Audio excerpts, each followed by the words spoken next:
ਰੋਜ਼ਾਨਾ ਲੋਕਨਾਥ ਟੀਵੀ ਦੇਖ ਰਹੇ ਹੋ ਤੁਸੀਂ ਤੇ ਮੈਂ ਹਾਂ ਸੁਖਵਿੰਦਰ ਸਿੰਘ ਸਿੱਧੂ। ਅੱਜ ਦੇ ਸਵੇਰ ਦੇ ਇਸ ਪ੍ਰੋਗਰਾਮ ਦੇ ਵਿੱਚ ਗੱਲਬਾਤ ਕਰਾਂਗੇ ਕੁਝ ਵੱਡੀਆਂ ਤੇ ਕੁਝ ਅਹਿਮ ਖਬਰਾਂ ਦੇ ਉੱਪਰ, ਤੇ ਇਹਨਾਂ ਖਬਰਾਂ ਦੇ ਉੱਪਰ ਵਿਚਾਰ ਚਰਚਾ ਲਈ ਮੇਰੇ ਨਾਲ ਮੌਜੂਦ ਰਹਿਣਗੇ ਸਾਡੇ ਸੀਨੀਅਰ ਸਹਿਯੋਗੀ ਪ੍ਰੋਫੈਸਰ ਪੀਐਸ ਭੋਗਲ ਸਾਹਿਬ। ਸਭ ਤੋਂ ਪਹਿਲਾਂ ਉਹਨਾਂ ਦਾ ਸਵਾਗਤ ਕਰ ਲੈਂਦੇ ਹਾਂ। ਭੋਗਲ ਸਾਹਿਬ, ਸਵਾਗਤ ਹੈ ਰੋਜ਼ਾਨਾ ਲੋਕਨਾਥ ਟੀਵੀ ਤੇ। ਬਹੁਤ ਧੰਨਵਾਦ ਸੁਖਵਿੰਦਰ, ਔਰ ਅਸੀਂ ਸਵਾਗਤ ਕਰਦੇ ਹਾਂ ਆਪਣੇ ਲੋਕਨਾਥ ਟੀਵੀ ਦੇ ਦਰਸ਼ਕਾਂ ਦਾ ਵੀ। ਅੱਜ ਦੀ ਸਵੇਰ ਵੀਰਵਾਰ 4 ਫਰਵਰੀ ਨੂੰ ਦੱਸੋ ਕੀ ਅੱਜ ਦੀਆਂ ਕੀ ਖਾਸ ਖਬਰਾਂ ਤੁਸੀਂ ਲੈ ਕੇ ਆਏ ਹੋ ਜਿਨ੍ਹਾਂ ਤੇ ਆਪਾਂ ਚਰਚਾ ਕਰਨੀ ਹੈ। ਜੀ, ਸਭ ਤੋਂ ਪਹਿਲਾਂ ਆਪਾਂ ਗੱਲਬਾਤ ਕਰੀਏ ਕਿ ਕੱਲ ਗਾਜੀਪੁਰ ਬਾਰਡਰ ਦੇ ਉੱਪਰ ਜੋ ਕੁਝ ਹੋਇਆ, ਰਾਕੇਸ਼ ਟਕੈਤ ਜੋ ਕੁਝ ਬੋਲੇ ਨੇ, ਉਹ ਕਹਿੰਦੇ ਜਾਂ ਤਾਂ ਕਾਨੂੰਨ ਵਾਪਸ ਦੀ ਗੱਲ ਕਰਾਂਗੇ ਜਾਂ ਫਿਰ ਗੱਦੀਆਂ ਵਾਪਸ ਦੀ ਗੱਲ ਚੱਲੇਗੀ। ਮੋਦੀ ਦਾ ਸਿੰਘਾਸਨ ਹਿਲਾਉਣ ਦੀ ਤਿਆਰੀ ਹੁਣ ਹੋਣ ਲੱਗ ਗਈ ਹੈ ਕਾਨੂੰਨ ਵਾਪਸੀ ਤੇ ਨਾਲ ਨਾਲ। ਕਿਵੇਂ ਦੇਖਦੇ ਹੋ ਇਸ ਨੂੰ? ਸੁਖਵਿੰਦਰ, ਕੱਲ ਜੀਂਦ ਵਿਖੇ ਮਹਾ ਪੰਚਾਇਤ ਇਹਨਾਂ ਦੀ ਹੋਈ ਸੀ ਕਿਸਾਨਾਂ ਦੀ। ਤੋ ਜੀਂਦ ਦੇ ਨੇੜੇ ਇੱਕ ਪਿੰਡ ਦੇ ਵਿੱਚ ਇਹ ਪੰਚਾਇਤ ਹੋਈ। ਉੱਥੇ ਕਾਫੀ ਤਾਦਾਦ ਦੇ ਵਿੱਚ ਕਿਸਾਨ ਜਮ੍ਹਾਂ ਹੋਏ। ਉੱਥੇ ਬਲਬੀਰ ਸਿੰਘ ਰਾਜੇਵਾਲ ਵੀ ਪਹੁੰਚੇ ਹੋਏ ਸੀ, ਪੰਜਾਬ ਕਿਸਾਨ ਯੂਨੀਅਨਾਂ ਦੇ ਨੇਤਾ ਵੀ ਪਹੁੰਚੇ ਹੋਏ ਸੀ, ਔਰ ਚੌਧਰੀ ਰਾਕੇਸ਼ ਟਕੈਤ ਵੀ ਪਹੁੰਚੇ ਹੋਏ ਸੀ। ਤੇ ਉੱਥੇ ਰਾਕੇਸ਼ ਟਕੈਤ ਨੇ ਜਿਹੜਾ ਹੈ ਬਿਲਕੁਲ ਆਪਣੇ ਕੁਝ ਵਿਚਾਰ ਸਪਸ਼ਟ ਕੀਤੇ। ਮੈਂ ਸਮਝਦਾ ਉਹਨਾਂ ਨੂੰ ਸਪਸ਼ਟ ਕਰਨੇ ਪਏ ਕਿਉਂਕਿ ਜਦੋਂ ਦੇ ਉਹ ਸਾਰੀ ਇਸ ਮੂਵਮੈਂਟ ਦੇ ਇੱਕ ਲੀਡਰ ਵੱਲੋਂ, ਕੇਂਦਰੀ ਲੀਡਰ ਵੱਲੋਂ ਉੱਭਰ ਰਹੇ ਆ 26 ਤਰੀਕ ਦੀਆਂ ਘਟਨਾਵਾਂ ਤੋਂ ਬਾਅਦ, ਤਾਂ ਉਹਨਾਂ ਦੇ ਉੱਤੇ ਕੁਝ ਥੋੜਾ ਬਹੁਤਾ ਲੋਕਾਂ ਨੇ ਕਮੈਂਟ ਵੀ ਕੀਤੇ, ਕੁਝ ਉਹਨਾਂ ਦੇ ਸਵਾਲ ਵੀ ਉਠਾਉਣ ਦੀ ਕੋਸ਼ਿਸ਼ ਕੀਤੀ ਧੁੰਦਲੇ ਜਿਹੇ। ਸੋ ਇਸ ਕਰਕੇ ਉਹਨਾਂ ਨੇ ਜੋ ਕੁਝ ਬੋਲਿਆ ਉਹਦੇ ਨਾਲ ਬਹੁਤ ਕੁਝ ਸਪਸ਼ਟ ਹੋ ਗਿਆ ਜੀ। ਤੇ ਉਹਨਾਂ ਨੇ ਉੱਥੇ ਇਹ ਸਪਸ਼ਟ ਕਹਿ ਦਿੱਤਾ ਸਰਕਾਰ ਨੂੰ ਕਿ ਅਸੀਂ ਅਕਤੂਬਰ ਨਵੰਬਰ ਤੱਕ ਵੀ ਇੱਥੇ ਬੈਠਾਂਗੇ, ਅਸੀਂ ਇਸ ਅੰਦੋਲਨ ਨੂੰ ਕਾਇਮ ਰੱਖਾਂਗੇ, ਔਰ ਸਾਡੀ ਜਿਹੜੀ ਮਿਨੀਮਮ ਕੰਡੀਸ਼ਨ ਉਹ ਇਹ ਹੈ ਕਿ ਤੁਸੀਂ ਇਹਨਾਂ ਕਾਨੂੰਨਾਂ ਨੂੰ ਵਾਪਸ ਲਓ। ਕਿਉਂਕਿ ਕੁਝ ਲੋਕਾਂ ਨੇ ਇਹ ਕਹਿਣਾ ਸ਼ੁਰੂ ਕਰਤਾ ਸੀ ਕਿ ਹੁਣ ਸ਼ਾਇਦ ਸਰਕਾਰ ਸਮਝੌਤਾ ਕਰ ਲਏਗੀ ਕਿਉਂਕਿ ਨਰਿੰਦਰ ਤੋਂ ਇਹਨਾਂ ਦੇ ਚੌਧਰੀ ਟਕੈਤ ਦੇ ਬੀਜੇਪੀ ਦੇ ਨੇਤਾਵਾਂ ਨਾਲ ਵੀ ਕੋਈ ਸੰਬੰਧ ਹੈ, ਇਸ ਤਰ੍ਹਾਂ ਦੀਆਂ ਗੱਲਾਂ ਹੋਣ ਲੱਗ ਪਈਆਂ ਸੀ, ਕਿਤੇ ਕਿਤੇ ਥੋੜੀ ਬਹੁਤੀ ਆਉਣ ਲੱਗ ਗਈ ਸੀ। ਪਰ ਉਹਨਾਂ ਨੇ ਸਪਸ਼ਟ ਕਿਹਾ ਕਿ ਕਾਨੂੰਨ ਵਾਪਸੀ ਤੋਂ ਬਿਨਾਂ ਕੋਈ ਹੋਰ ਸਮਝੌਤਾ ਨਹੀਂ, ਔਰ ਨਾਲ ਇਹ ਵੀ ਉਹਨਾਂ ਨੇ ਇੱਕ ਧਮਕੀ ਜਾਂ ਇੱਕ ਜਿਹੜੀ ਵਾਰਨਿੰਗ ਜਿਹੜੀ ਹੈ ਇਸ ਗਵਰਨਮੈਂਟ ਨੂੰ ਦੇ ਦਿੱਤੀ ਕਿ ਜੇ ਤੁਸੀਂ ਕਾਨੂੰਨ ਵਾਪਸੀ ਤੇ ਨਹੀਂ ਆਏ ਤਾਂ ਫਿਰ ਹੋ ਸਕਦਾ ਸਾਨੂੰ ਸਰਕਾਰ ਵਾਪਸੀ ਦੀ ਹੀ ਗੱਲ ਕਰਨੀ ਪਵੇ। ਫਿਰ ਅਸੀਂ ਇਹੀ ਮੰਗ ਕਰਾਂਗੇ ਕਿ ਸਰਕਾਰ ਨੂੰ ਹੀ ਹਟਾਇਆ ਜਾਏ। ਔਰ ਕੱਲ ਪਾਰਲੀਮੈਂਟ ਦੇ ਵਿੱਚ ਵੀ ਇਹ ਸੈਂਟੀਮੈਂਟ ਜਿਹੜਾ ਹੈ ਦੇਖਣ ਨੂੰ ਮਿਲਿਆ। ਦੋਨੋਂ ਲੋਕ ਸਭਾ ਔਰ ਰਾਜ ਸਭਾ ਦੇ ਵਿੱਚ ਆਪੋਜੀਸ਼ਨ ਦੇ ਮੈਂਬਰਸ ਨੇ ਕਿਹਾ ਕਿ ਫਿਰ ਹੋ ਸਕਦਾ ਹੈ ਕਿ ਦੇਸ਼ ਦੇ ਵਿੱਚ ਇਹ ਮੰਗ ਉੱਠਣੀ ਸ਼ੁਰੂ ਹੋ ਜਾਏ ਕਿ ਸਰਕਾਰ ਨੂੰ ਹੀ ਜਿਹੜਾ ਹੈ ਚੱਲਦਾ ਕਰੋ।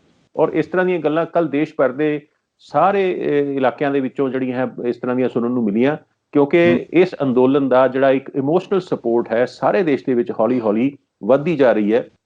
ਸੋ ਇਸ ਕਰਕੇ ਇਹ ਗੱਲ ਦੀ ਜਿਹੜੀ ਹੈ ਆਪਣੇ ਆਪ ਦੇ ਵਿੱਚ ਬਹੁਤ ਵੱਡੀ ਇੱਕ ਮਹੱਤਵ ਹੈ। ਮੈਂ ਫਿਰ ਤੋਂ ਕਹਿਣਾ ਕਿ ਦੋ ਗੱਲਾਂ ਉਹਨਾਂ ਨੇ ਸਪਸ਼ਟ ਕਹੀਆਂ। ਨੰਬਰ 1 ਕਿ ਅਸੀਂ ਅਕਤੂਬਰ ਨਵੰਬਰ ਤੱਕ ਵੀ ਇੱਥੇ ਤੱਕ ਵੀ ਲੜਾਂਗੇ, ਜੇ ਲੋੜ ਪਈ ਉਸ ਤੋਂ ਵੱਧ ਵੀ ਲੜਾਂਗੇ। ਨੰਬਰ 2 ਕਿ ਸਰਕਾਰ ਕਾਨੂੰਨ ਵਾਪਸੀ ਦੇ ਉੱਤੇ ਆ ਜਾਵੇ, ਆਰਾਮ ਨਾਲ ਆ ਜਾਵੇ, ਸਮਝ ਜਾਵੇ ਸਰਕਾਰ ਕਿ ਉਹਨਾਂ ਨੂੰ ਕਾਨੂੰਨ ਵਾਪਸ ਲੈਣੇ ਪੈਣੇ ਆ। ਜੇ ਕਾਨੂੰਨ ਵਾਪਸ ਨਹੀਂ ਲੈ ਜਾਂਦੇ ਤਾਂ ਫਿਰ ਅਸੀਂ ਜਿਹੜੀ ਹੈ ਗੱਦੀ ਵਾਪਸੀ ਦੀ ਗੱਲ ਕਰਾਂਗੇ ਕਿ ਠੀਕ ਹੈ ਫਿਰ ਇਹ ਸਰਕਾਰ ਜਾਵੇ। ਫਿਰ ਅਸੀਂ ਸਾਡਾ ਜਿਹੜਾ ਟਾਰਗੇਟ ਹੈ ਉਹ ਕਾਨੂੰਨ ਵਾਪਸੀ ਦੇ ਨਾਲ ਨਾਲ ਇਸ ਸਰਕਾਰ ਨੂੰ ਜਿਹੜਾ ਹੈ ਸੱਤਾ ਤੋਂ ਹਟਾਉਣਾ ਵੀ ਬਣ ਜਾਏਗਾ। ਫਿਰ ਉਸ ਲਈ ਅੰਦੋਲਨ ਉਸ ਪਾਸੇ ਨੂੰ ਤੁਰ ਪਏਗਾ।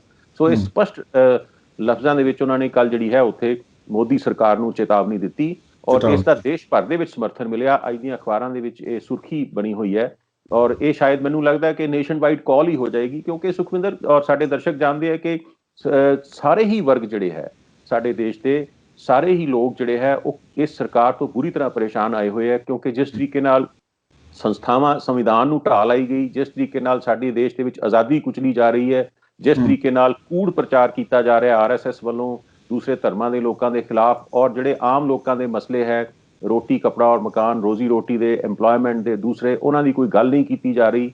ਔਰ ਮਿਨਿਸਟਰ ਜਿਹੜੇ ਹੈ ਔਰ ਇਸ ਪਾਰਟੀ ਦੇ ਜਿਹੜੇ ਅਹੁਦੇਦਾਰ ਹੈ ਉਹ ਬੇਸਿਰ ਪੈਰ ਦੀਆਂ ਜਿਹੜੀਆਂ ਗੱਲਾਂ ਇਸ ਤਰ੍ਹਾਂ ਦੀਆਂ ਕਰਦੇ ਜਿਨ੍ਹਾਂ ਦਾ ਇਸ ਦੇਸ਼ ਦੀ ਜਿਹੜੀ ਯਥਾਰਥਕ ਸਥਿਤੀਆਂ ਉਹਨਾਂ ਨਾਲ ਕੋਈ ਲੈਣਾ ਦੇਣਾ ਨਹੀਂ ਹੈ। ਤੋ ਇਸ ਕਰਕੇ ਲੋਕ ਤੰਗ ਆਏ ਹੋਏ ਆ, ਔਰ ਸਰਕਾਰ ਦਾ ਕਾਊਂਟਡਾਊਨ ਸਾਹਿਬ ਇਹ ਤਾਂ ਗੱਲ ਲੋਕਾਂ ਦੀ ਸੀ ਕਿ ਲੋਕ ਜਿਹੜੇ ਤੰਗ ਆਏ ਹੋਏ ਆ ਮੋਦੀ ਸਰਕਾਰ ਤੋਂ। ਜਿਹੜੇ ਉਹਨਾਂ ਦੇ ਆਪਣੇ ਸੰਸਦ ਨੇ, ਆਪਣੇ ਉਹਨਾਂ ਦੇ MLA ਨੇ, ਚਾਹੇ ਉਹ ਪੰਜਾਬ ਦੇ ਨੇ ਚਾਹੇ ਉਹ ਪੰਜਾਬ ਤੋਂ ਬਾਹਰੋਂ ਨੇ, ਉਹ ਵੀ ਸਰਕਾਰ ਦੇ ਇਸ ਫੈਸਲੇ ਤੋਂ ਖਾਸੇ ਦੁਖੀ ਹੋ ਸਕਦੇ ਆ ਕਿਉਂਕਿ ਇਹਨਾਂ ਫੈਸਲਿਆਂ ਦੇ ਕਰਕੇ ਉਹ ਆਮ ਲੋਕਾਂ ਦੇ ਵਿੱਚ ਜਾ ਨਹੀਂ ਪਾ ਰਹੇ, ਪਿੰਡਾਂ ਦੇ ਵਿੱਚ ਵੜਨ ਜੋਗੇ ਨਹੀਂ ਰਹੇ। ਉਹ ਸੁਖਵਿੰਦਰ ਬਿਲਕੁਲ ਠੀਕ ਕਹਿ ਰਹੇ ਹੋ। ਇਸ ਪਾਰਟੀ ਨਾਲ ਜਿਹੜੇ ਲੋਕ ਜੁੜੇ ਹੋਏ ਨੇ, ਇਹਨਾਂ ਦੇ MLA ਔਰ MP ਜਿਹੜੇ ਹੈ ਉਹ ਪ੍ਰਾਈਵੇਟ ਹੀ ਇਸ ਗੱਲ ਨੂੰ ਮੰਨਦੇ ਆ, ਇਸ ਗੱਲ ਨੂੰ ਕਨਫੈਸ ਕਰਦੇ ਆ ਕਿ ਸਾਡੇ ਲਈ ਬਹੁਤ ਮੁਸ਼ਕਿਲ ਹੋ ਗਿਆ, ਔਰ ਉਹ ਇਹ ਗੱਲ ਕਹਿੰਦੇ ਆ ਕਿ ਇਹ ਗਲਤ ਫੈਸਲਾ ਕੀਤਾ ਗਿਆ। ਅਸਲ ਦੇ ਵਿੱਚ ਤਾਂ ਇਹ ਹੈ ਕਿ ਸਾਰੀ ਦੀ ਸਾਰੀ ਬੀਜੇਪੀ ਦੇ ਵਿੱਚ ਵੀ ਇਸ ਤਰ੍ਹਾਂ ਦੀ ਜਿਹੜੀ ਹੈ ਉਹ ਸੁਖਬੁਗਾਹਟ ਹੁੰਦੀ ਹੈ ਕਿ ਸਾਰੀ ਸਰਕਾਰ ਜਿਹੜੀ ਹੈ ਦੋ ਲੋਕਾਂ ਨੇ ਕੈਪਚਰ ਕੀਤੀ ਹੋਈ ਹੈ, ਅਮਿਤ ਸ਼ਾਹ ਔਰ ਜਿਹੜੇ ਪ੍ਰਾਈਮ ਮਿਨਿਸਟਰ ਨਰਿੰਦਰ ਮੋਦੀ ਹੈ। ਔਰ ਮਤਲਬ ਹੋਰ ਕਿਸੇ ਦੀ ਸੁਣਵਾਈ ਉੱਥੇ ਹੈ ਹੀ ਨਹੀਂ ਇਸ ਤਰ੍ਹਾਂ ਲੱਗਦਾ। ਇਹ ਗੱਲ ਪ੍ਰਾਈਵੇਟਲੀ ਉਹਨਾਂ ਦੇ ਜਿਹੜੇ ਮੈਂਬਰ ਨੇ ਐਮਐਲਏ ਐਮਪੀ ਉਹ ਕਹਿੰਦੇ ਸੁਣੇ ਗਏ ਹੈ, ਔਰ ਉਹਨਾਂ ਦੇ ਜਿਹੜੇ ਸਮਰਥਕ ਹੈ ਉਹ ਵੀ ਇਸ ਗੱਲ ਨੂੰ ਅੰਦਰੋਂ ਗਤੀ ਮੰਨਦੇ ਹੈ ਕਿ ਇਹ ਜਿਹੜਾ ਹੈਗਾ ਗਲਤ ਹੋਇਆ। ਸੋ ਤੁਸੀਂ ਦੇਖਿਆ ਹੋਣਾ ਕਿ ਕੱਲ ਇੱਕ ਖਬਰ ਆਈ ਲਖਨਊ ਤੋਂ ਕਿ ਨਰਿੰਦਰ ਮੋਦੀ ਦਾ ਜਿਹੜਾ ਭਰਾ ਹੈ, ਕਿਆ ਉਹਨਾਂ ਦਾ ਨਾਮ ਸ਼ਾਇਦ ਪ੍ਰਧਾਨ ਮੋਦੀ ਕੁਝ ਇਸ ਤਰ੍ਹਾਂ ਦਾ ਨਾਮ ਹੈ, ਪ੍ਰਹਿਲਾਦ ਮੋਦੀ ਕਿਸੇ ਸਮਾਜਿਕ ਕਾਰਜਕ੍ਰਮ 'ਚ ਭਾਗ ਲੈਣ ਦੇ ਲਈ ਲਖਨਊ ਆਏ। ਉਹਨਾਂ ਦੇ ਜਿਹੜੇ ਸਮਰਥਕ ਉਹਨਾਂ ਨੂੰ ਲੈਣ ਆ ਰਹੇ ਸੀਗੇ, ਉਹਨਾਂ ਨੂੰ ਰੋਕਿਆ ਗਿਆ, ਉਹਨਾਂ ਦੀਆਂ ਕਾਰਾਂ ਵਗੈਰਾ ਜ਼ਬਤ ਕੀਤੀਆਂ ਗਈਆਂ। ਔਰ ਪ੍ਰਹਿਲਾਦ ਮੋਦੀ ਨੇ ਮੀਡੀਆ ਦੇ ਉੱਤੇ, ਸੋਸ਼ਲ ਮੀਡੀਆ ਦੇ ਉੱਤੇ ਮੈਂ ਦੇਖ ਰਿਹਾ ਸੀ ਕਿ ਉਹਨਾਂ ਨੇ ਲਖਨਊ ਏਅਰਪੋਰਟ ਦੇ ਉੱਤੇ ਜਿਹੜਾ ਹੈ ਧਰਨਾ ਲਗਾਇਆ ਆਪਣੇ ਸਮਰਥਕਾਂ ਨੂੰ ਛੁਡਵਾਉਣ ਵਾਸਤੇ। ਜਦੋਂ ਫਿਰ ਅਧਿਕਾਰੀਆਂ ਨੂੰ ਪਤਾ ਲੱਗਾ ਕਿ ਪ੍ਰਾਈਮ ਮਿਨਿਸਟਰ ਜਿਹੜਾ ਇਹ ਭਰਾ ਹੈ, ਤਾਂ ਫਿਰ ਉਹਨਾਂ ਨੇ ਜਿਹੜਾ ਹੈ ਤੁਰੰਤ ਆਨੰਦ ਫਾਨਨ ਦੇ ਵਿੱਚ ਕੋਈ ਕਾਰਵਾਈ ਕੀਤੀ। ਲੇਕਿਨ ਪ੍ਰਹਿਲਾਦ ਮੋਦੀ ਨੇ ਵੀ ਕਿਹਾ ਕਿ ਇਸ ਦੇਸ਼ ਦੇ ਵਿੱਚ ਜਿਹੜਾ ਹੈਗਾ ਇਹ ਕੀ ਹੋ ਰਿਹਾ, ਇੱਥੇ ਜਿਹੜੀ ਆਜ਼ਾਦੀ ਹੈ ਉਹ ਕੁਚਲੀ ਜਾ ਰਹੀ ਹੈ। ਪਹਿਲਾਂ ਵੀ ਕਹਿੰਦੇ ਉਹ ਕੇਂਦਰ ਸਰਕਾਰ ਦੇ ਖਿਲਾਫ ਮੋਰਚਾ ਖੋਲਦੇ ਅਕਸਰ ਦਿਖਾਈ ਦਿੰਦੇ ਰਹਿੰਦੇ ਨੇ ਪ੍ਰਹਿਲਾਦ ਮੋਦੀ ਜਿਹੜੇ। ਹਾਂਜੀ ਦੇਖੋ, ਠੀਕ ਹੈ, ਨਰਿੰਦਰ ਮੋਦੀ ਉਹਨਾਂ ਦਾ ਭਰਾ ਹੋਏਗਾ, ਜ਼ਰੂਰ ਹੋਏਗਾ, ਲੇਕਿਨ ਨਰਿੰਦਰ ਮੋਦੀ ਦੀਆਂ ਜਿਹੜੀਆਂ ਫੈਮਿਲੀ ਟਾਈਜ਼ ਨੇ, ਜਿਹੜੇ ਪਰਿਵਾਰਿਕ ਰਿਸ਼ਤੇ ਨੇ, ਸਾਰੀ ਦੁਨੀਆ ਉਹਨਾਂ ਦੇ ਬਾਰੇ ਜਾਣਦੇ ਨੇ। ਪਤਨੀ ਨਾਲ ਉਹਨਾਂ ਦਾ ਕੋਈ ਰਿਸ਼ਤਾ ਨਹੀਂ ਰਿਹਾ, ਸਿਰਫ ਆਪਣੀ ਮਾਂ ਨਾਲ ਉਹ ਜ਼ਰੂਰ ਕਿਤੇ ਨਾ ਕਿਤੇ ਦਿਖਾਈ ਦਿੰਦੇ ਆ ਜਦੋਂ ਕਿਤੇ ਗਾਂਧੀ ਨਗਰ ਜਾਂਦੇ ਆ। ਹੀਰਾਬਾਈ ਨਾਲ ਕਾਫੀ ਓਲਡ ਹੈ ਉਹਨਾਂ ਦੀ ਮਾਂ। ਬਾਕੀ ਜਿਹੜੇ ਪਰਿਵਾਰਿਕ ਮੈਂਬਰ ਆ ਉਹਨਾਂ ਨਾਲ ਉਹ ਕਿਤੇ ਦਿਖਾਈ ਦਿੰਦੇ ਨਹੀਂ ਹੈ। ਤੇ ਉਹਨਾਂ ਨੇ ਵੀ ਇਸ ਸਮਾਜ 'ਚ ਰਹਿਣਾ, ਉਹਨਾਂ ਨੇ ਵੀ ਇਸ ਜ਼ਿੰਦਗੀ ਨੂੰ ਜੀਣਾ ਹੈ ਇੱਥੇ, ਔਰ ਉਹਨਾਂ ਨੇ ਵੀ ਸੱਚਾਈਆਂ ਦਾ ਸਾਹਮਣਾ ਕਰਨਾ ਹੈ। ਤੇ ਸੱਚ ਤਾਂ ਕਿਤੇ ਨਾ ਕਿਤੇ ਭੁੱਲਰ ਸਾਹਿਬ ਅੰਦਰ ਖਾਤੇ ਬੀਜੇਪੀ ਤੇ ਆਰਐਸਐਸ ਦੇ ਵਿੱਚ ਵੀ ਹੋ ਸਕਦਾ ਕਿ ਲੋਕ ਮੋਦੀ ਤੇ ਅਮਿਤ ਸ਼ਾਹ ਨੂੰ ਕੋਸਦੇ ਹੋਣ ਕਿ ਇਹ ਇਹਨਾਂ ਨੇ ਕੀ ਕਰ ਦਿੱਤਾ ਜਿਹਦੇ ਕਰਕੇ ਅਸੀਂ ਵੀ ਲੋਕਾਂ 'ਚ ਜਾਣ ਜੋਗੇ ਨਹੀਂ ਰਹੇ। ਨਹੀਂ, ਮੈਂ ਤਾਂ ਤੁਹਾਨੂੰ ਪਹਿਲਾਂ ਵੀ ਕਿਹਾ ਔਰ ਮੈਂ ਦਰਸ਼ਕਾਂ ਨਾਲ ਸਾਂਝਾ ਕਰਦਾ ਕਿ ਅੰਦਰ ਗਤੀ ਉਹਨਾਂ ਦੇ ਕਾਡਰਸ ਦੇ ਵਿੱਚ ਇਸ ਚੀਜ਼ ਦੀ ਜਿਹੜੀ ਹੈ ਉਹ ਮਹਿਸੂਸ ਕਰਦੇ ਹੈ ਕਿ ਇਹ ਦੋ ਵਿਅਕਤੀਆਂ ਨੇ ਸਾਰੀ ਦੀ ਸਾਰੀ ਜਿਹੜੀ ਇਹ ਪਾਰਟੀ ਹੈ ਔਰ ਸਾਰੀ ਜਿਹੜੀ ਜਥੇਬੰਦੀ ਹੈ ਉਹਨੂੰ ਜਿਹੜਾ ਹੈ ਇਹਦੇ ਉੱਤੇ ਕਬਜ਼ਾ ਕੀਤਾ ਹੋਇਆ ਔਰ ਆਪਣੀ ਮਨਮਰਜ਼ੀ ਜਿਹੜੀ ਹੈ ਕਰਦੇ ਹੈ। ਤੋ ਜਿਹੜੀ ਹੈ ਕਾਫੀ ਅੰਦਰ ਹੀ ਨਾਰਾਜ਼ਗੀ ਹੈ ਔਰ ਇੱਕ ਸਮਾਂ ਆਏਗਾ ਕਿ ਉਹ ਫੁੱਟਣਗੇ। ਇੱਕ ਸਮਾਂ ਆਏਗਾ ਜਦੋਂ ਜਿਹੜੀ ਹੈ ਪਾਰਟੀ ਦੇ ਅੰਦਰ ਬਗਾਵਤ ਹੋਏਗੀ। ਜਿੱਦਾਂ ਜਿੱਦਾਂ ਬਾਹਰੋਂ ਪ੍ਰੈਸ਼ਰ ਇਸ ਸਰਕਾਰ ਤੇ ਬਣੇਗਾ, ਜੇ ਸਰਕਾਰ ਇਸ ਨੂੰ ਮੈਨੇਜ ਨਾ ਕਰ ਪਾਈ ਤਾਂ ਸਰਕਾਰ ਤੇ ਪ੍ਰੈਸ਼ਰ ਵਧੇਗਾ, ਔਰ ਜਦੋਂ ਇੱਕ ਸੀਮਾ ਤੱਕ ਪ੍ਰੈਸ਼ਰ ਆ ਜਾਏਗਾ ਤਾਂ ਫਿਰ ਪਾਰਟੀ ਦੇ ਅੰਦਰ ਵੀ ਬਗਾਵਤ ਜਿਹੜੀ ਹੈ ਉਹ ਹੋਏਗੀ। ਇਹਦੀ ਪੂਰੀ ਸੰਭਾਵਨਾ ਹੈ। ਇਸ ਤਰ੍ਹਾਂ ਪਹਿਲਾਂ ਦੂਸਰੀਆਂ ਪਾਰਟੀਆਂ 'ਚ ਵੀ ਹੋਇਆ, ਇਹਨਾਂ ਦੇ ਵੀ ਹੋਏਗਾ। ਤਾਂ ਭੁੱਲਰ ਸਾਹਿਬ ਇਹ ਤਾਂ ਗੱਲ ਆਪਣੇ ਭਾਰਤ ਦੀ ਸੀ, ਤੇ ਬਾਹਰੋਂ ਵੀ ਜਿਹੜੀਆਂ ਸੈਲੀਬ੍ਰਿਟੀ ਨੇ ਵੱਡੀਆਂ, ਚਾਹੇ ਉਹ ਨੇਤਾ ਹੋਣ, ਚਾਹੇ ਉਹ ਗਾਉਣ ਵਾਲੇ ਸਿੰਗਰ ਹੋਣ ਬਾਹਰਲੇ, ਉਹਨਾਂ ਦੇ ਵੱਲੋਂ ਵੀ ਭਰਪੂਰ ਜਿਹੜਾ ਸਹਿਯੋਗ ਮਿਲਦਾ ਹੋਇਆ ਦਿਖਾਈ ਦੇ ਰਿਹਾ ਇਸ ਕਿਸਾਨ ਅੰਦੋਲਨ ਨੂੰ। ਪਰ ਜੋ ਆਪਣੇ ਇੱਥੇ ਦੇ ਲੋਕ ਨੇ, ਇੱਥੋਂ ਦੇ ਲੋਕਾਂ ਦਾ ਖਾ ਰਹੇ ਨੇ, ਕਿਸਾਨਾਂ ਦੇ ਨਾਮ ਤੇ ਫਿਲਮਾਂ ਬਣਾ ਰਹੇ ਨੇ, ਪੰਜਾਬੀਆਂ ਦੇ ਨਾਮ ਤੇ ਫਿਲਮਾਂ ਬਣਾ ਰਹੇ, ਚਾਹੇ ਉਹ ਅਜੇ ਦੇਵਗਨ ਹੋਵੇ, ਚਾਹੇ ਉਹ ਅਕਸ਼ੇ ਕੁਮਾਰ ਹੋਵੇ, ਚਾਹੇ ਹੋਰ ਬਹੁਤ ਸਾਰੇ ਲੋਕ ਹੋਣ, ਸਚਿਨ ਤੈਂਦੁਲਕਰ ਤੱਕ ਜਿਹੜਾ ਹੈਗਾ। ਕੱਲ ਇੱਕ ਹੈਸ਼ਟੈਗ ਚਲਾਇਆ ਗਿਆ ਸੀਗਾ ਇਹਨਾਂ ਦੇ ਵੱਲੋਂ, ਸਰਕਾਰ ਦੇ ਵੱਲੋਂ, ਕਿ ਸਾਡੇ ਖਿਲਾਫ ਜਿਹੜਾ ਪ੍ਰੋਪੇਗੈਂਡਾ ਹੋ ਰਿਹਾ ਉਹਦੇ ਅਗੇਂਸਟ ਜਿਹੜਾ ਚਲਾਇਆ ਗਿਆ ਸੀ ਇੱਕ ਹੈਸ਼ਟੈਗ। ਤਾਂ ਸਾਰੇ ਬਾਲੀਵੁੱਡ ਸਟਾਰ ਹੈਗੇ, ਕ੍ਰਿਕਟਰ ਹੈਗੇ, ਉਹ ਉਸ ਦੀ ਸਪੋਰਟ ਦੇ ਵਿੱਚ ਆ ਗਏ। ਪਰ 2-3 ਮਹੀਨਿਆਂ ਤੋਂ ਜ਼ਿਆਦਾ ਦਾ ਸਮਾਂ ਹੋ ਗਿਆ ਕਿਸਾਨ ਦਿੱਲੀ ਦੀਆਂ ਬਰੂਹਾਂ ਤੇ ਬੈਠੇ ਨੇ, ਪਰ ਉਹਨਾਂ ਦੇ ਹੱਕ ਦੇ ਵਿੱਚ ਇੱਕ ਵੀ ਬਿਆਨ, ਇੱਕ ਵੀ ਟਵੀਟ ਨਹੀਂ ਆਇਆ। ਜਿਵੇਂ ਹੀ ਕੱਲ ਭਾਰਤ ਸਰਕਾਰ ਦੇ ਵੱਲੋਂ ਇੱਕ ਆਪਣੀ ਸਪੋਰਟ ਦੇ ਵਿੱਚ ਹੈਸ਼ਟੈਗ ਚਲਾਇਆ ਗਿਆ ਤਾਂ ਸਾਰਿਆਂ ਨੇ ਚਾਪਲੂਸੀ ਕਰਨੀ ਸ਼ੁਰੂ ਕਰ ਦਿੱਤੀ। ਸਾਡੇ ਜਿਹੜੇ ਸੈਲੀਬ੍ਰਿਟੀਜ਼ ਨੇ ਉਹ ਮੋਸਟਲੀ ਸਰਕਾਰੀ ਲਾਈਨ ਟੋ ਕਰਦੇ ਰਹੇ ਨੇ, ਕਿਉਂਕਿ ਸਰਕਾਰ ਦਾ ਵਿਰੋਧ ਕਰਨ ਦਾ ਜਿਹੜਾ ਹਿੰਮਤ ਹੈ, ਖਾਸ ਤੌਰ ਤੇ ਜਿਹੜੇ ਫਿਲਮ ਜਗਤ ਹੈਗਾ ਉਹਦੇ 'ਚ ਤੁਸੀਂ ਕੋਈ ਆਵਾਜ਼ ਸੁਣਦੇ ਹੋ ਜਾਵੇਦ ਅਖਤਰ ਵਰਗੀ, ਜਾਂ ਕੋਈ ਇੱਕ ਅੱਧੀ ਹੋਰ ਮਹੇਸ਼ ਭੱਟ ਜਿਹੜੇ ਹੈ ਕੰਸ਼ਾਇੰਸ ਰੱਖਦੇ ਨੇ, ਜਾਂ ਹੋਰ ਇੱਕ ਅੱਧਾ ਕੋਈ ਆਰਟ ਕਲਾਕਾਰ ਹੋਰ ਹੋਏਗਾ ਜਿਹੜੇ ਬਿਲਕੁਲ ਲੋਕ ਪੱਖੀ ਗੱਲ ਕਰਦੇ ਰਹੇ ਨੇ। ਬਾਕੀ ਜਿੰਨੇ ਵੀ ਸਾਡੇ ਕਲਾਕਾਰ ਨੇ, ਚਾਹੇ ਉਹ ਧਰਮਿੰਦਰ ਦੀ ਪਰਿਵਾਰ ਹੋਵੇ, ਚਾਹੇ ਅਕਸ਼ੇ ਕੁਮਾਰ ਹੋਣ, ਜਾਂ ਜਿੰਨੇ ਵੀ ਅਜੇ ਦੇਵਗਨ ਜਿਨ੍ਹਾਂ ਦੀ ਆਪਾਂ ਨਾਮ ਲੈਂਦੇ ਰਹਿੰਦੇ ਹਾਂ ਗਾਏ, ਉਹ ਲੋਕ ਜਿਹੜੇ ਹੈ ਬਿਲਕੁਲ, ਕਿਉਂਕਿ ਉਹਨਾਂ ਨੇ ਇੰਨਾ ਕੁਛ ਉਹਨਾਂ ਦਾ ਸਿਸਟਮ ਹੈ ਕਿ ਸਰਕਾਰ ਕਿਸੇ ਵੇਲੇ ਵੀ ਉਹਨਾਂ ਨੂੰ ਇਨਕਮ ਟੈਕਸ ਦਾ ਜਿਹੜਾ ਡਿਪਾਰਟਮੈਂਟ ਹੈ ਉਹ ਵਰਤ ਕੇ ਪਰੇਸ਼ਾਨ ਕਰਦੀ ਹੈ। ਉਹਨਾਂ ਦੇ ਆਪਣੇ ਬਿਜ਼ਨਸ ਇੰਟਰਸਟ ਹੈ। ਸੋ ਉਹਨਾਂ ਤੋਂ ਤਾਂ ਤੁਸੀਂ ਕਦੇ ਉਮੀਦ ਰੱਖੋ ਹੀ ਨਾ ਕਿ ਉਹ ਸਰਕਾਰ ਦੇ ਵਿਰੋਧ 'ਚ ਜਿਹੜਾ ਕਦੇ ਚਲੇ ਜਾਣਗੇ, ਕਿਉਂਕਿ ਉਹਨਾਂ ਦੀਆਂ ਆਪਣੇ ਜ਼ਾਤੀ ਇਹੋ ਜਿਹੇ ਗੁੰਝਲਦਾਰ ਮਸਲੇ ਹੁੰਦੇ ਨੇ ਜਿੱਥੇ ਸਰਕਾਰ ਕਿਸੇ ਵੇਲੇ ਵੀ ਜਿਹੜਾ ਹੈ ਕਾਰਵਾਈ ਕਰਕੇ ਉਹਨਾਂ ਨੂੰ ਪਰੇਸ਼ਾਨੀ ਦੇ ਵਿੱਚ ਪਾ ਸਕਦੀ ਹੈ।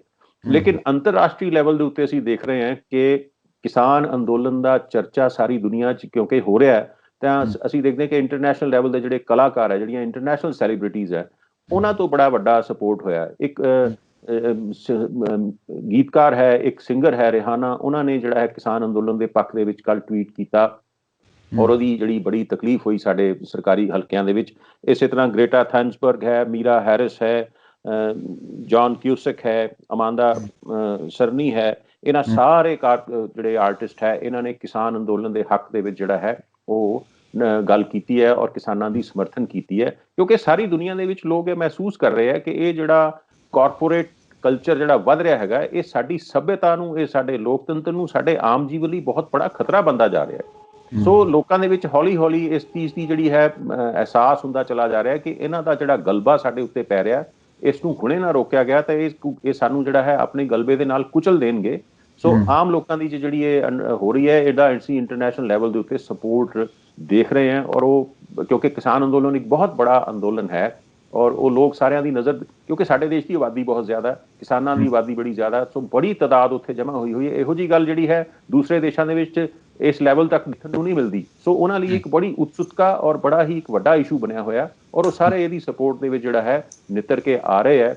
ਔਰ ਮੈਂ ਜਿਸ ਤਰ੍ਹਾਂ ਪਹਿਲਾਂ ਵੀ ਕਿਹਾ ਕਿ ਸਾਡੇ ਦੇਸ਼ ਦੇ ਵਿੱਚ ਵੀ ਆਮ ਲੋਕਾਂ ਦੇ ਵਿੱਚ ਹੌਲੀ ਹੌਲੀ ਇਹ ਗੱਲ ਚੱਲਣ ਲੱਗ ਗਈ ਹੈ ਕਿ ਇਹ ਸਰਕਾਰ ਜਿਹੜੀ ਹੈ ਇਹ ਦੇਸ਼ ਲਈ ਖਤਰਾ ਹੈ, ਇਹ ਸਰਕਾਰ ਜਿਹੜੀ ਹੈ ਲੋਕਾਂ ਲਈ ਖਤਰਾ ਹੈ, ਲੋਕਤੰਤਰ ਲਈ ਖਤਰਾ ਹੈ, ਇਸ ਦੇਸ਼ ਦੇ ਜਿਹੜੀਆਂ ਸੱਭਿਆਚਾਰ ਦੀਆਂ ਵੈਲਿਊਜ਼ ਹੈ, ਸਰਬ ਧਰਮ ਸੰਭਾਵ ਦੀਆਂ ਵੈਲਿਊਜ਼ ਜਿਹੜੀਆਂ ਹੈ ਜਾਂ ਸੈਕੂਲਰਿਜ਼ਮ ਦੀਆਂ ਵੈਲਿਊਜ਼ ਹੈ, ਉਹਨਾਂ ਲਈ ਖਤਰਾ ਹੈ। ਸੋ ਲੋਕਾਂ ਦੇ ਵਿੱਚ ਇਹ ਸੈਂਟੀਮੈਂਟ ਤੁਰ ਪਿਆ ਔਰ ਆਉਣ ਵਾਲੇ ਜਲਦੀ ਹੀ ਕੁਝ ਮਹੀਨਿਆਂ ਦੇ ਵਿੱਚ ਸਰਕਾਰ ਨੂੰ ਇਹਦਾ ਸਵਾਦ ਚੱਖਣਾ ਪੈ ਸਕਦਾ। ਜਿਸ ਤਰ੍ਹਾਂ ਚੌਧਰੀ ਰਕੇਸ਼ ਟਕੈਤ ਨੇ ਕਿਹਾ ਕਿ ਜਾਂ ਤਾਂ ਬਿੱਲ ਵਾਪਸ ਲਓ, ਨਹੀਂ ਫਿਰ ਗੱਦੀ ਵਾਪਸੀ ਦੀ ਗੱਲ ਜਿਹੜੀ ਹੈ ਉਹ ਸ਼ੁਰੂ ਹੋ ਜਾਏਗੀ।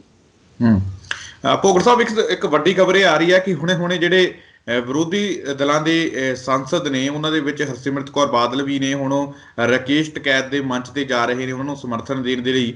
ਕਿਵੇਂ ਦੇਖਦੇ ਹੋ ਕਿ ਪਹਿਲਾਂ ਤਾਂ ਕਿਸਾਨ ਜਥੇਬੰਦੀ ਦੀਆਂ ਵੱਲੋਂ ਇਹ ਗੱਲ ਕਹੀ ਗਈ ਸੀ ਕਿ ਅਸੀਂ ਪੂਰੀ ਤਰ੍ਹਾਂ ਦੇ ਨਾਲ ਆਪਣੇ ਮੰਚ ਤੋਂ, ਆਪਣੇ ਅੰਦੋਲਨ ਤੋਂ, ਸੰਯੁਕਤ ਰਾਸ਼ਟਰ ਜਿਹੜਾ ਮੋਰਚਾ ਸੀ ਉਹਨਾਂ ਦੇ ਵੱਲੋਂ ਇਹ ਗੱਲ ਕਹੀ ਗਈ ਹੈ ਕਿ ਅਸੀਂ ਪੂਰੀ ਤਰ੍ਹਾਂ ਆਪਣੇ ਮੰਚ ਤੋਂ ਇਹਨਾਂ ਨੂੰ ਪਾਸੇ ਰੱਖਾਂਗੇ, ਅਸੀਂ ਕਿਸੇ ਨੂੰ ਵੀ ਆਉਣ ਨਹੀਂ ਦੇਵਾਂਗੇ। ਪਰ ਹੁਣ ਰਕੇਸ਼ ਟਕੈਤ ਕੋਲੇ ਜਿਸ ਤਰੀਕੇ ਦੇ ਨਾਲ ਜਮਾਵੜਾ ਹੋ ਰਿਹਾ ਹੈ, ਕੋਈ ਵੀ ਚਾਹੇ ਉਹ ਵਿਰੋਧੀ ਲੀਡਰ ਹੋਣ, ਸਾਰੇ ਉਹਨਾਂ ਕੋਲੇ ਜਾ ਰਹੇ ਨੇ। ਇਹ ਪਹਿਲਾਂ ਤਾਂ ਇਹ ਦੱਸੋ ਵੀ ਇਹ ਕਿਉਂ ਤੇ ਕਿਸ ਲਈ? ਤਾਂ ਫਿਰ ਉਸ ਤੋਂ ਬਾਅਦ ਜਿਵੇਂ ਹਰਸਿਮਰਤ ਕੌਰ ਬਾਦਲ ਜਾ ਰਹੇ ਨੇ ਉੱਤੇ, ਇਹ ਉਹੀ ਹਰਸਿਮਰਤ ਕੌਰ ਬਾਦਲ ਨੇ ਜਦੋਂ ਕਾਨੂੰਨ ਪਾਸ ਹੋਏ ਸੀ ਉਦੋਂ ਕੇਂਦਰੀ ਮੰਤਰੀ ਸੀ ਤੇ ਖੁੱਲ ਕੇ ਵੀਡੀਓ ਪਾ ਕੇ ਖੁਦ ਇਹਨਾਂ ਦੇ ਪਤੀ ਅਤੇ ਇਹਨਾਂ ਦੇ ਸਹੁਰਾ ਸਾਹਿਬ ਸਪੋਰਟ ਕਰਦੇ ਸੀ ਇਹਨਾਂ ਕਾਨੂੰਨਾਂ ਦੀ। ਤਾਂ ਇਹ ਉੱਥੇ ਜਾ ਕੇ ਕੀ ਕਹਿਣਗੇ?